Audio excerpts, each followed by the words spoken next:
Hey, what's going on, everybody? Really quick, we're going to talk about this new hurricane that's out there called Irma.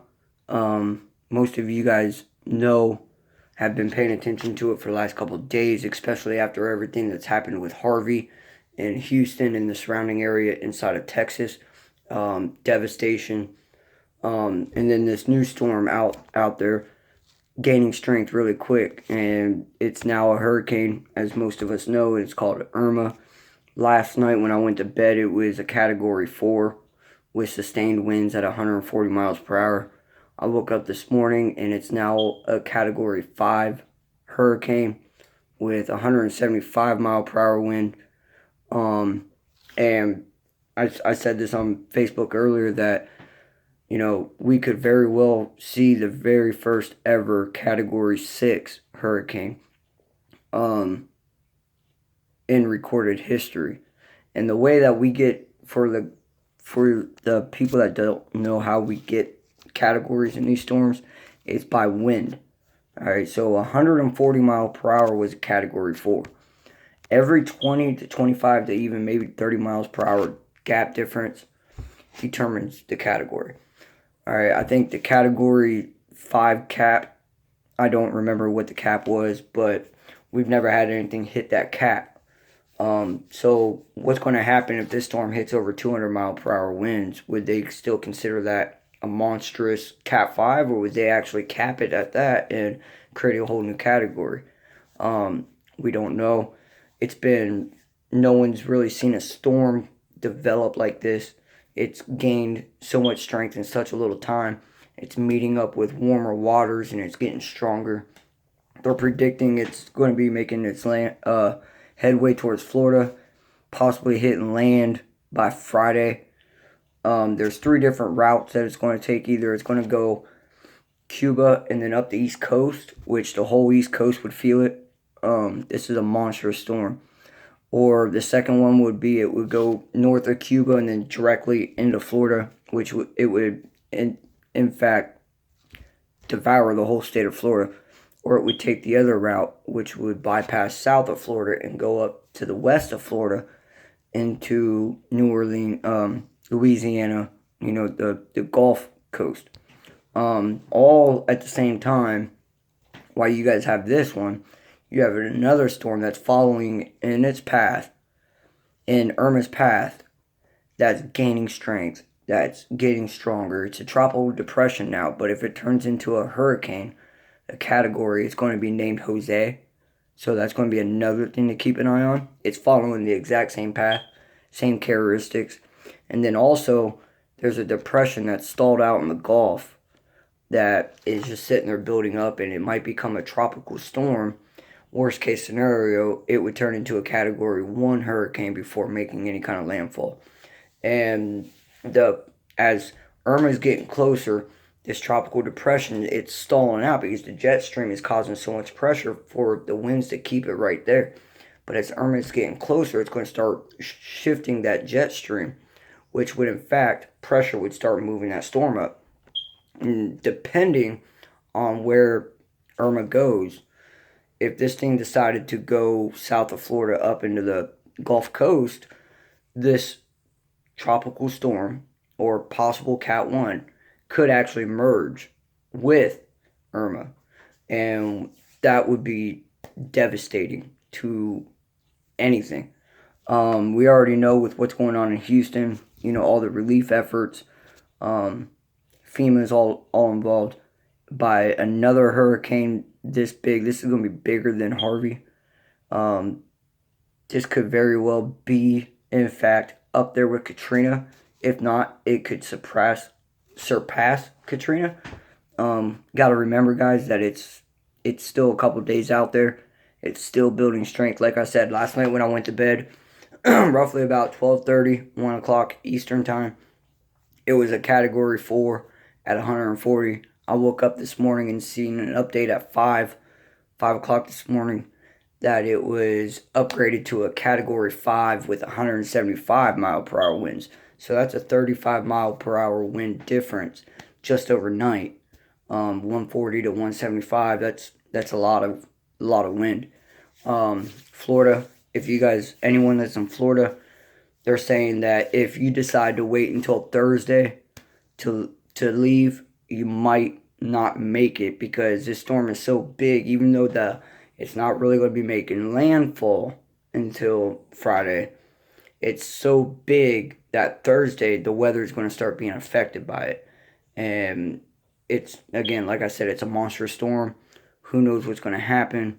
So again, if you guys are in Florida, please prepare yourselves. If you guys are deciding to stay down there, bunker down.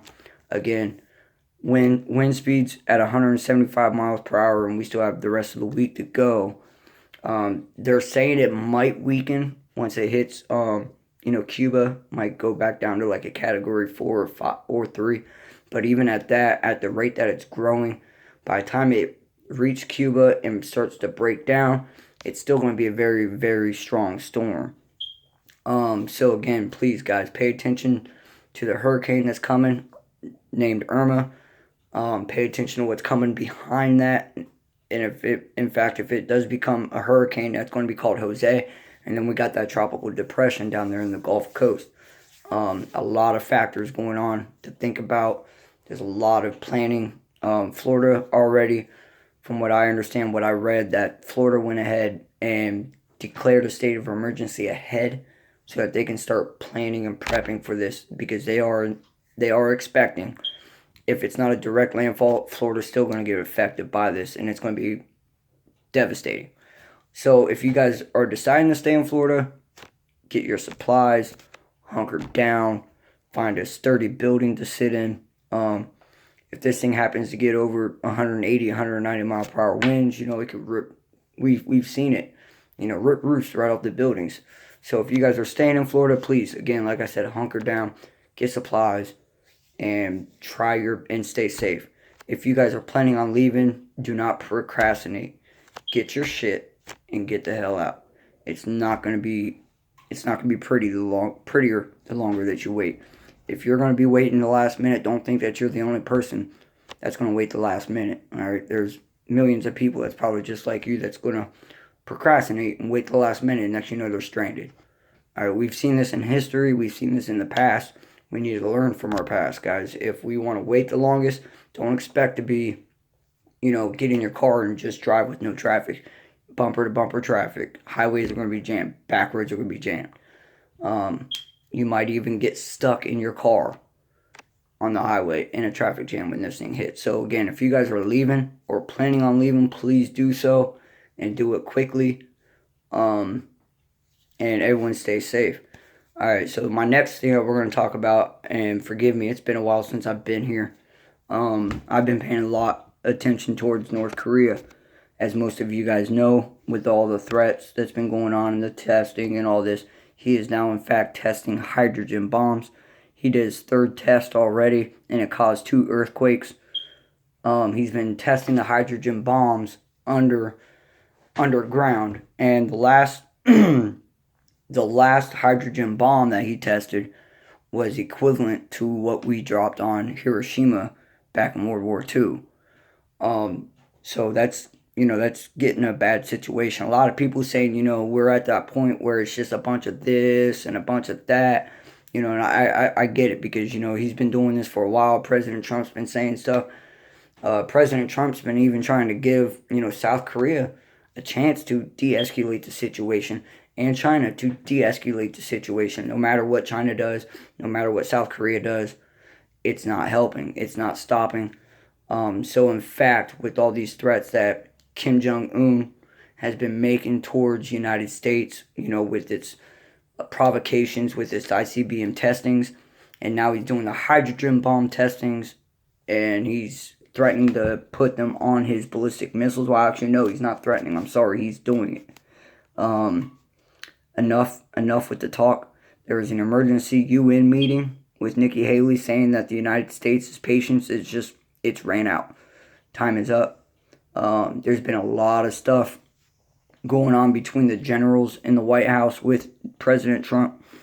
Mattis has come out and said that we do not want to totally annihilate North Korea, but we have the means to destroy North Korea if we want or if we need.